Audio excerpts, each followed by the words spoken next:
Hər vaxtınız xeyir olsun. Dəynət 4-cü sinif riyaziyyat dərsliyində mövzu 32-də gələn sualların izahına baxırıq. Dərsin izahına keçməmişdən əvvəl videonu bəyənməyi, kanala abunə olmağı və bildirişləri aktiv etməyi unutmayın. Başlayaq birinci sualın izahı ilə. Bizə sualda bildirir ki, ədədin 9-da 7 və 9-da 3 hissələrinin fərqi bu ədədin hansı hissəsidir? Ədədin 9-da 7 və 9-da 3 hissələrinin fərqini tapırıq. Edir 9-da 4. Elə cavab 9-da 4-dür, yəni 9-da 4 hissəsidir. İkinci sualda bizə bildirir ki, 76-nın 4-də 3 hissəsini tap, digər B variantında 185-in 5-də 4 hissəsini tap. Bütün bu suallara F variantına qədər olan suallara baxanda suallardan anlaşılır ki, birinci ədəd verilib, daha sonra da onun hansısa hissəsi soruşulur. Ədədin hissəsini tapan zaman yadımızda saxlamalıyıq ki, verilən ədədi gəlib kəsrin məxrəcinə bölürük, surətinə isə vururuq. 76-nı 4-ə bölürük ilk növbədə, alınır 19, 19-u 3-ə vurduqda isə alınır 57.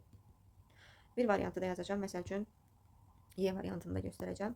Yenə 424-ün 8-də 5 hissəsini istəyir. 424-ü bölürük kəsrin məxrəcinə, vururuq surətinə. 424-ü 8-ə bölən zaman alınır 53, 53-ü 5-ə vurduqda isə alınır 265.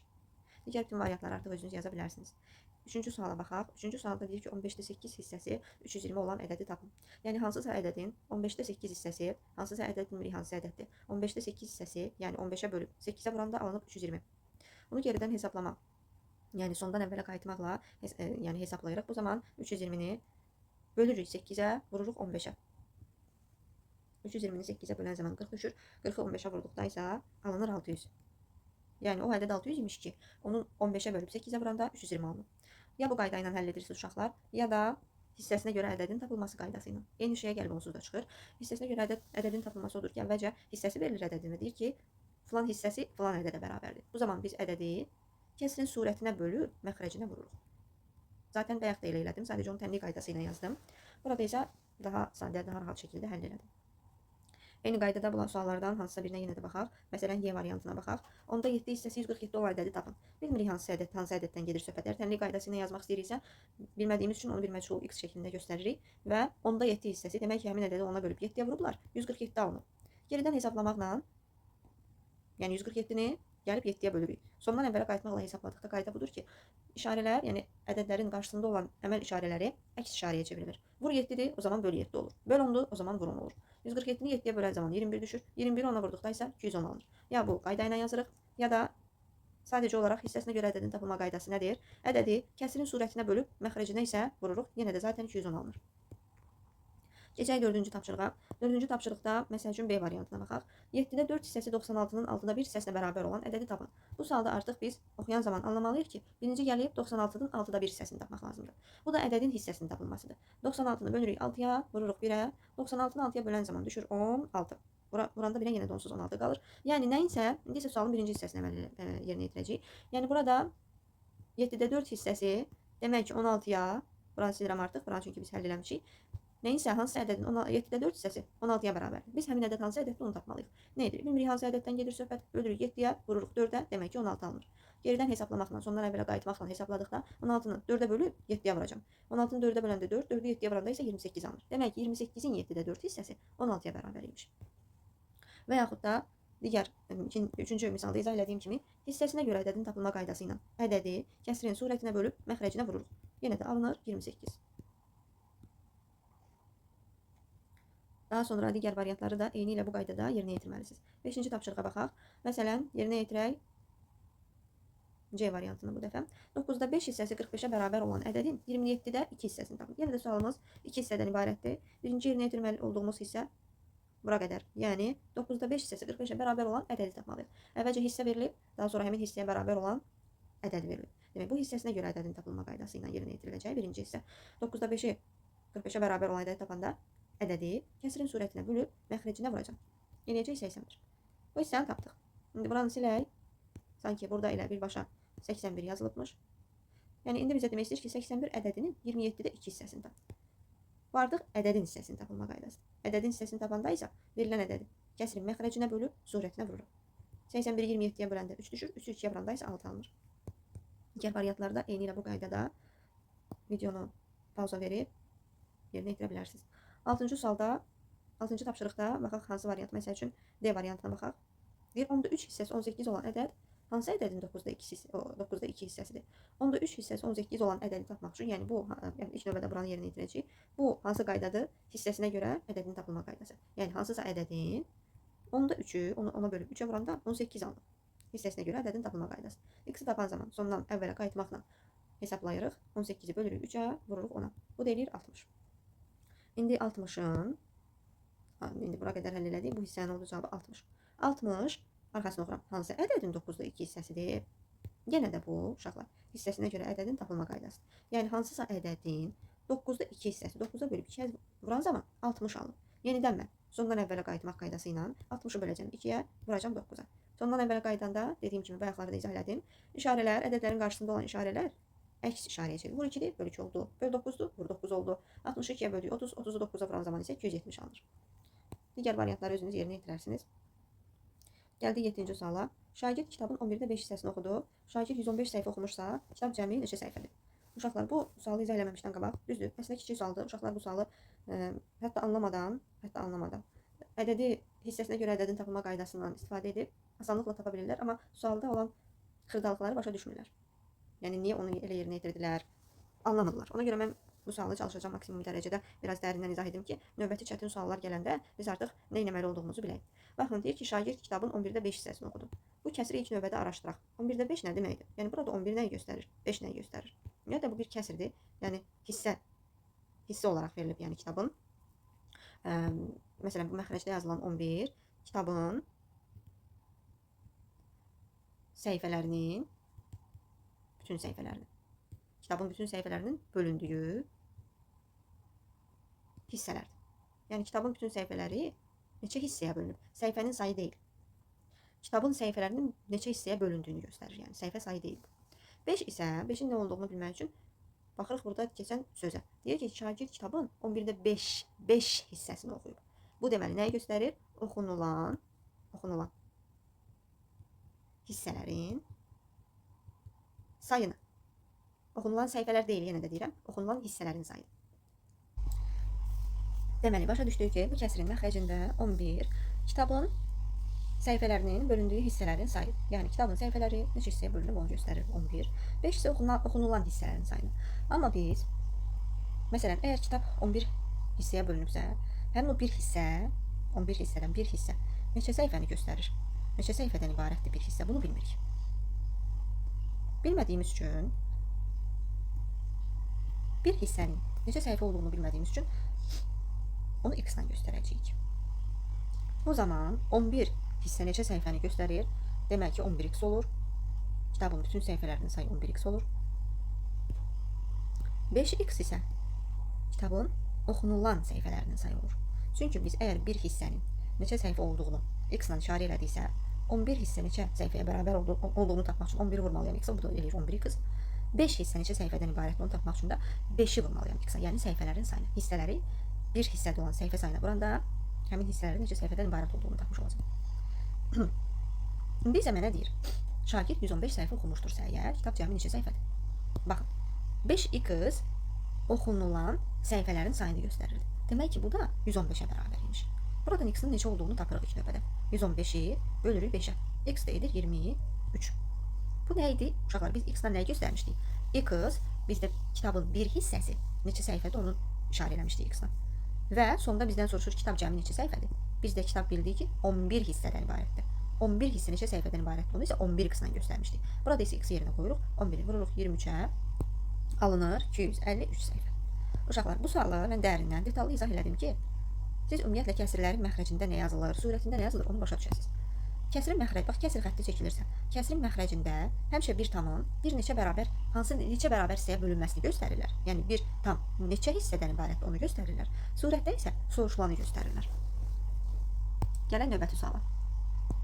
Samirə maaşının 16-da 3 hissəsini xərcləyərək qiyməti 180 manat olan ev əşyası aldı. Samirənin maaşı neçə manatdır? Yenə də baxın, bu sualı da eyni şəkildə araşdırsaq, 16-da 3 kəsirində 16 nəyi göstərir, 3 nəyi göstərir? Bunu gəlin, mən burada bir yer açım. Deməli, araşdıraq əvvəlcə. 16-da 3 nədir? Söhbət bu məsələdə Samirənin maaşını xərclədiyi pulla, ev əşyası almaqdan və ən sonunda da Samirənin maaşının neçə manat olmağından gedir bu məsələdə söhbət. Deməli, Deyir ki, Samirə maaşının 16'da 3 hissəsini xərclər. 16 Samirənin bütün maaşının neçə hissədən ibarət olduğunu göstərir. Maaş, yazıram bura. Maaş, bütün maaş neçə hissədən ibarətdir onu göstərir. 16 bunun sayıdır. 3 nəyin sayıdır biz? 3 nəyi göstərir? Bizə axı deyir 16'da 3 hissəsini xərcləyərək. Demək 3 xərclənən hissələrin sayını göstərir. Ümumilikdə maaş 16 hissəyə bölünüb və ondan 3 hissəsi xərclənib. Xərclənən hissənin sayı. Amma biz bilmirik. 16 maaş 16 hissəyə bölünübsə əgər, ümumiyyətlə bu 16 hissə neçə manata bərabərdir onu bilmirik. O zaman biz Samirənin maaşının bir hissəsi neçə manatdır? Onu qeyd edək bir x-la. Samirənin maaşının bir hissəsi neçə manatdır? X manat. Onda bütün maaş neçə manat olur? 16x olur. Xərclənən hissə neçə manat olur? 3x olur. Düzdürmü? Sonra bizə nə deyir? Deyir, xərcləyərək 3 hissəsini, qiyməti 180 manat olan ev əşyası aldı. Demək, bu 3 hissə xərclənən pul 180 manat imiş. Buradan x-i tapıram, 180-i bölürəm 3-ə. X bərabər olur 60-a. X nə idi uşaqlar? Bir hissə neçə manatdır onu göstərir. Daha sonra bizdən nə soruşur? Samirənin maaşı neçə manatdır? Yəni ümumilikdə 16 hissə neçə manatdır? Biz də gəlirik. X-i, tapdığımız x-i burada yerinə qoyuruq. 16-nı vururuq 60-a. Eləyir 960 manat. Yenə də xatırladıram. Kəsrin məxrəcində bütün hissələrin sayı göstərilir. Surətində isə soruşulanın sayı göstərilir. 9-cu sualda bizə deyir. Qrupda Rus dilini bilən turistlərin sayı, İngilis dilini bilən turistlərin sayının 5-dəki hissəsini təşkil edir. Rus dilini bilən turistlər bütün turistlərin hansı hissəsini təşkil edir? Demək, qrupda Rus dili bilənlər var və İngilis dili bilənlər var. Bizə bildirir ki, Rus dilini bilənlər İngilis dilini bilənlərin 5-də 2 hissəsidir. Bax, burada birinci adı çəkilən Rus dili bilən turistlərin sayıdır. İkinci adı çəkilən isə İngilis dili bilən turistlərin sayıdır. Kəsr xəttində belə bir qayda var. Kəsrin surətində birinci nəyin adı çəkilibsə o yazılır. Yəni bu iki hissə Rus dili bilən turistlərin neçə hissədən ibarət olduğunu göstərir. 5 isə İngilis dili bilən turistlərin neçə hissədən ibarət olduğunu göstərir. Demək, təkrar edirəm qaydanı. Kəsrin surətində birinci adı çəkilənin sayı göstərilir. Məxrəcdə isə ikinci adı çəkilənin sayı göstərilir. Deməli, ümumilikdə Rus dili bilənlər 2 hissə ibarət oldu, İngilis dili bilənlər 5 hissədən ibarət oldursa, onda bütün turistlər, 2 üstünə 5 gəlirəm, demək 7 hissədən ibarətdir. Bu bütünün sayıdır. Bütün turistlər. Daha sonra bizdən nə soruşur? Rus dilini bilən turistlər. Bütün turistlərin hansı hissəsini təşkil edir? Baxın, Rus dili bilənlər neçə hissə idi? 2 hissə idi. Bütün turistləri də biz tapdıq ki, 7 hissədən ibarətdir. Yenə də birinci kəsr xətti çəkirəm. Birinci adı seçilən Rus dili bilən turistlərdir. Yenə yazıram surətə 2. Bütün turistlər, bütün bayaqları hansısa bir sualda mən izah eləmişdim sizə. Məxrəcdə bir tamın bütün hissələrini sayı göstərilir. Demək, bütün turistlər 7-dir, Rus dili bilənlər 2-dir. Oldu o zaman 7-də 2 hissəsini təşkil edir. 10-cu suala baxaq. Şagirdin imtahanda cavablandırdığı sualların sayı, cavablandırmadığı sualların sayının 22-də 3 hissəsini təşkil edir. Eyni qaydada baxıram. Birinci nəyin adı çəkildi? Şagirdin cavablandırdığı sualların sayı. Birinci adı çəkilən demək, cavablandırdığı sualların sayı demək 3 hissəni təşkil edir. Daha sonra neyin adı çəkildi? Cavablandırmadığı sualların sayı. Cavablandırmadığı ikinci adı çəkiləndə məxrəcdə həmişə ikinci adı çəkilən sayı yazılır. Cavablandırmadığı. Bu da oldu 22. Şagird bütün sualların hansı hissəsinə cavab verməyib? Baxın, suallar ümumilikdə cavablanan suallardan ibarət olur və cavablanmayan suallardan ibarət olur da, düzdür? Onda bütün suallar demək neçə hissədən ibarətdir? 3 hissə, yəni 22 bərabərdir 25. Bu bütün sualların sayıdır. Hissə olaraq sayı. Bizə sonda deyir ki, bütün sualların hansı hissəsinə cavab verir? Demək, yenə kəsr xətti çəkirəm. Məxrəcdə bütünün sayı yazılır 25. Cavablandırmadığı sualların sayı isə 22 idi. Surətdə isə ikinci adı çəkilən və yaxud da soruşulanın sayı yazılır. Bir də yazıram qabağına, məxrəcdə bütün hissələrin sayı yazılır. Surətdə soruşulanın sayı yazılır. Nəyi soruşur? Cavablandırmadığı sualları, ona görə 22 yuxarıda yazıldı. Bütün hissələrdə 25 olduğu üçün məxrəcdə 25 yazılır. Növbəti sualda bizə deyir, ata kiloqramı 1 manat 40 qəpik olan 3 kiloqram alma və kiloqramı 3 manat 20 qəpik olan 4 kiloqram armud alaraq pulun 9'da 4 hissəsini xərclədi. Alınan bütün pul, atanın bütün pulu nə qədər idi? Demək, ata kiloqramı 1 manat 40 qəpik olan 3 kiloqram alıbsa, demək 1 kiloqram 1 manat 40 qəpik, yəni 140 qəpikdirsə və ata da 3 kiloqram alma alıbsa, o zaman 3 kiloqram almanın qiymətini tapmaq üçün 140'ı vururuq 3'ə, Bu deyir 420 qəpik, yəni 4 manat 20 qəpik. Sonra deyir kiloqramı 3 manat 20 qəpik olan 4 kiloqram da armud alıb. Yəni 1 kiloqramı armudun 3 manat 20 qəpikdirsə, 320 qəpikdirsə, 4 kiloqram armud alıbsa, edir nə qədər pul? 320-ni vururuq 4-ə. Edir 1280 qəpik, yəni 12 manat 80 qəpik. Demək, ata deyir pulunun 9-da 4 hissəsini xərclədi. Demək, biz baxaq görək ata neçə manat pul xərcləyir? 420 qəpik almaya verib, 1280 qəpik də armuda verib. Cəmi nə qədər pul edir 1700 qəpik. Bu da yəni 17 manat deməkdir. İndi görək bizə necə məsələdə necə lazım olacaq bu. Qəpik nə olsa manatla. Daha sonra bildirir bizə ata bunun 9-da 4 hissəsini xərclədi. Biz artıq bilirik. Konkret olaraq bilirik ki, ata 17 manat pul xərcləyib. Və pulu deyir 9-da 4 hissəsini xərcləyib. Yəni araşdıraq. Bu 9 nəyi göstərir? Bu 9 atanın bütün pulunun neçə hissədən ibarət olduğunu. Məxrəcdə demişik ki, bütünün sayı göstərilir. Bütün pulun neçə hissədən ibarət olduğu.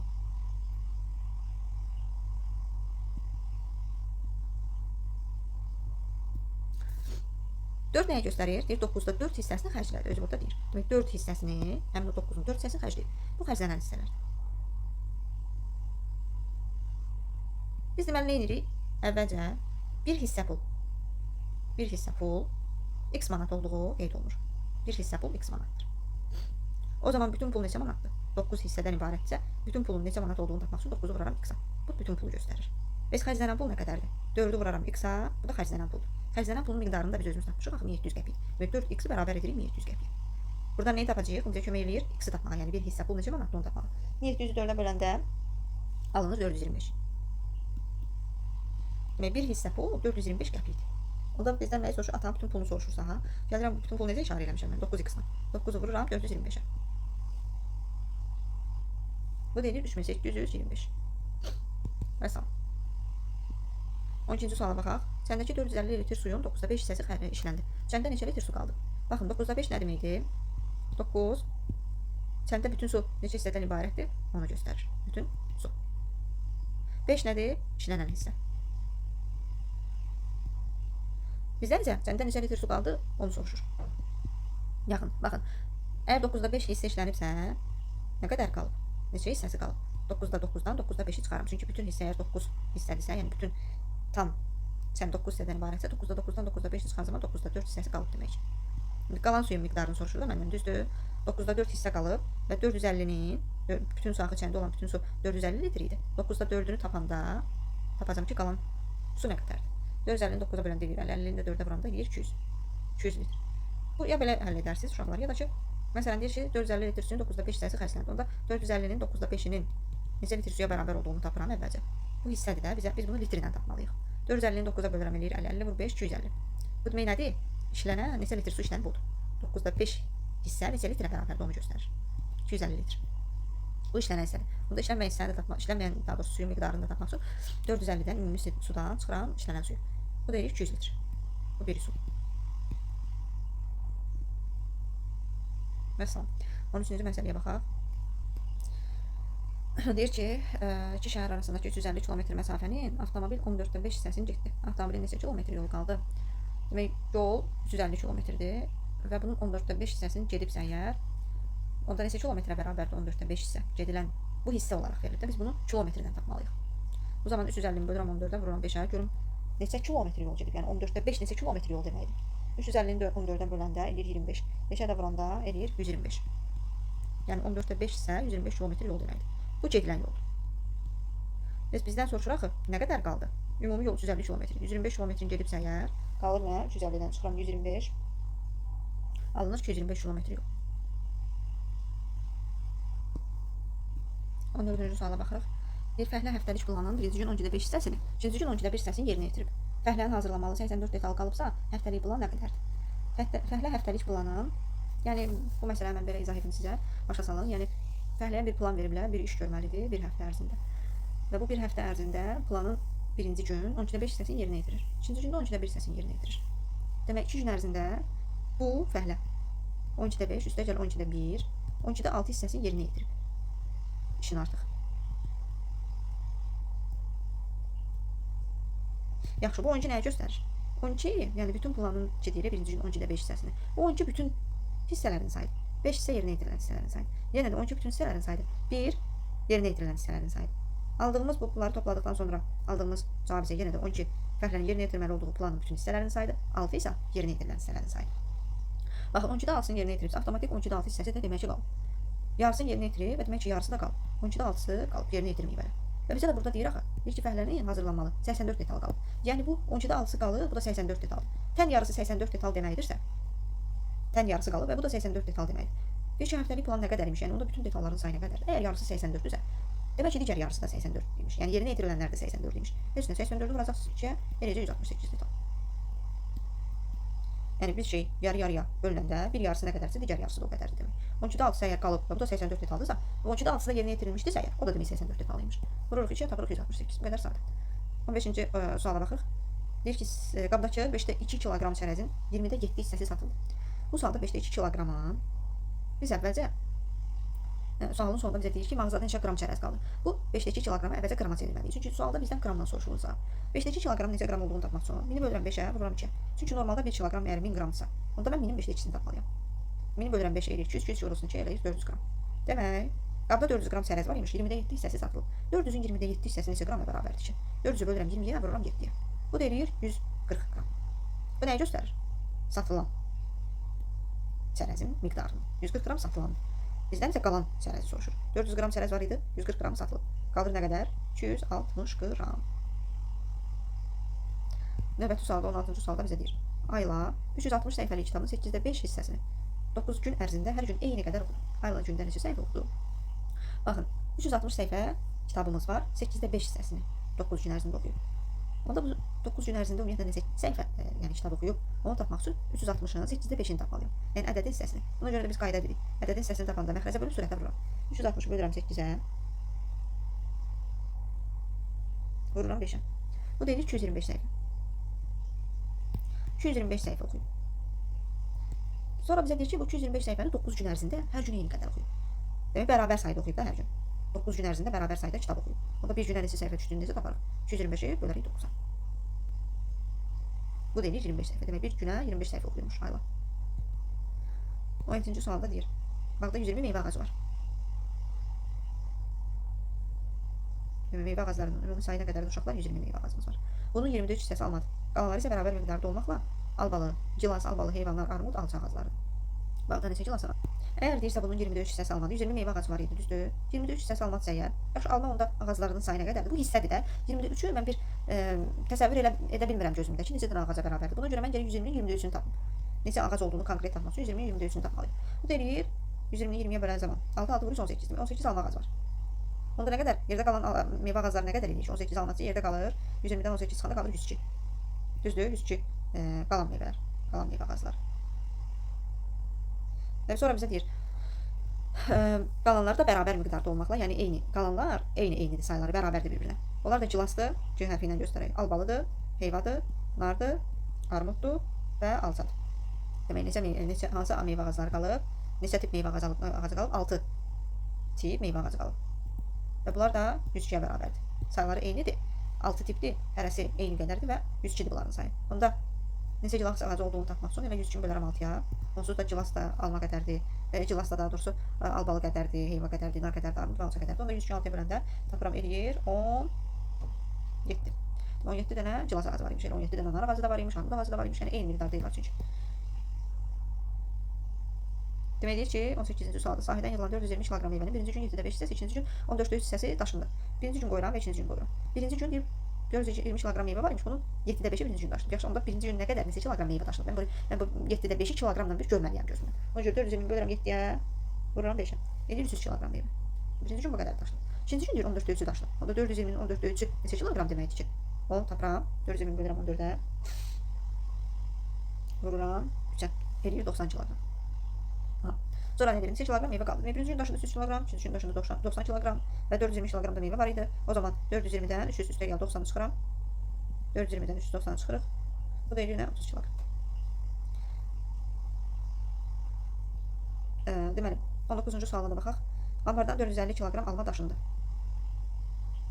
450 kiloqram daşınan meyvədir. Ambardakı bütün meyvənin 13-8 hissəsi qalıb. Baxın, bir-biri ilə ziddir. Bu daşınan hissədir. Bu daşınan meyvədir. Bu isə qalan hissələr. Qalan meyvələrin neçə hissə olduğudur. Ambarda neçə kiloqram meyvə var idi? Baxın, ümumilikdə ambarda Baxın 13-8 kəsirini bir araşdıraq. Nə demək bu? Demək, anbarda 13 hissə meyvə var. Var imiş. 8 hissə qalıb. Onda daşınan hissələr nə qədərdir? 13-dən çıxıram 13-8-i. Demək, daşınan hissə 13-5 hissədir. 5 hissə daşınırmış. Bir hissə neçə meyvədən, neçə kiloqram meyvədir, onu bilmirəm. Bir hissənin neçə kiloqram meyvə olduğunu x-la qeyd edirəm. Bir hissə x kiloqram meyvədir. Bu zaman bir hissəyə x kiloqram meyvədirsə və 5 hissə daşınıbsa, bu neçə kiloqram meyvə olduğunu tapmaq üçün 5 vuraram x-a. 5 vurulsun x, yəni 5x kiloqram meyvə daşınır. Bu da 450 kiloqram daxil. Bizə məsələdə deyir, anbardan 450 kiloqram meyvə daşınıb. Buradan x-ni tapıram ki, neçəyə bərabər olduğunu. 450 bölürəm 5-ə, x bərabər olur 90. Yaxşı, x neyi göstərir ki? Bir hissə neçə kiloqram meyvədir, onu göstərir. Yəni bir hissə neçə kiloqram almadı, onu göstərir. Onda anbarda bütün meyvələrin hissə olaraq sayını mən 13 hissə qeyd eləmişdim. Bütün meyvələrin sayını tapmaq üçün 13 vurmalıyam x-a, bir hissə meyvənin miqdarını. Bu zaman 13 vuracağım 90-a, alınacaq nə? 1170 kiloqram. Bu birinci üsul uşaqlar, təmin üsul. İkinci üsul necə qeyd edə bilərik? Əgər 13-13 hissə bütün meyvələrdirsə, 13-8-i daşınıbsa, qalır 13-5-i. 13-5-i daşınıb və bu da 450 kiloqram meyvədir. Yəni nəyin 13-5 hissəsi 450 kiloqramdır. 13-5 hissəsi 450 kiloqrama bərabər olan ədəd tapmaq üçün, yəni hissəsinə görə ədəd tapmaq üçün 450-ni bölərlər 5-ə, vurarlar 13-ə. Bu da eləyir 90 vurulsun 13, yenə də eyni şey 1170 kiloqram meyvə almaq. Bu qədər. Bu günlük bu qədər. Növbəti hissədə isə yəni ardınca qalan sualları izah edəcəm. Yenə də kanala abunə olmağı, videomuzu bəyənməyi və bildirişləri aktiv eləməyi unutmayın.